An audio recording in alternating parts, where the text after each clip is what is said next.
Hi, I'm Carla Bettles from the Energy Room, and I use the Bioscan Pro Hunter Metatron. And today I want to talk to you about the spiritual connection. Now, for me, for many years, the Hunter was only about connecting either with the headphones or the DNA, and it was a very scientific, practical thing.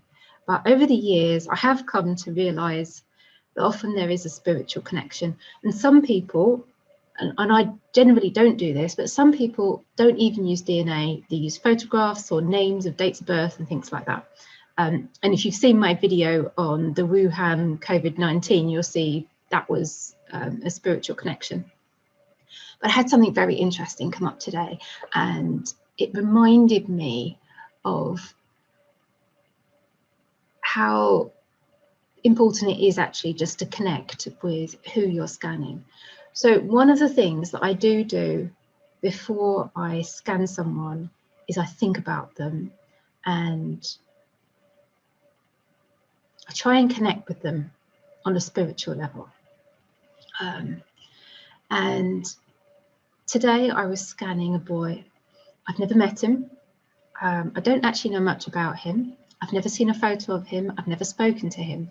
I've only spoken to his mum, because his mother and his father come to me for therapy sessions, and his father has cancer and has had cancer for many years and has drifted in and out of remission.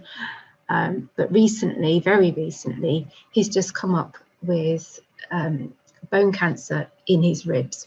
And actually, even though I've scanned him a few times since he's been given that diagnosis, the only bones that were coming up were actually in his arm. But he was getting a lot of pain around his ribs, and it was frustrating for me that the ribs weren't coming up. Anyway, so today I went to scan this boy, and I found it difficult to spiritually connect with him because I don't have any connection with him other than his name and his date of birth. Obviously, I have his fingernails, which is fine.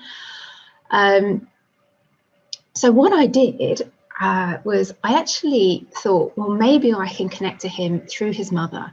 So I focused on her, and then I focused on her worry, thinking that she'd be worried for her son, because I know he's got some health issues at the moment. However, of course, the person she's most worried about is her husband, who's got cancer in his ribs or his bones and other places in his body.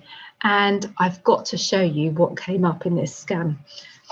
Okay, so you can see here, it's so rare for this skeleton to have points coming up, and this is exactly where this man's pain is. So this is not the son, this is absolutely definitely the father with the cancer in his ribs. So I'm blown away that this has come up. So what I actually did was I took out the son's nails, and I've put the father's now in the box, and I'm going to proceed with this treatment for him. So I wonder, have you ever had a scan where absolutely it's somebody else and there's no question of doubt? Because I've seen it come up a couple of times, and I'm saying a couple of times in years, not that often, but it does happen. So very interesting, and I would encourage you, if you can, before you start, try and focus on that person. It might be that you've got their photo, or you can think about them or their voice, or just speak to them on the phone or on Zoom or whatever, however you're connecting with them, or have them right next to you. So anyway, I hope that's helpful and brings in another element to our work. Thank you.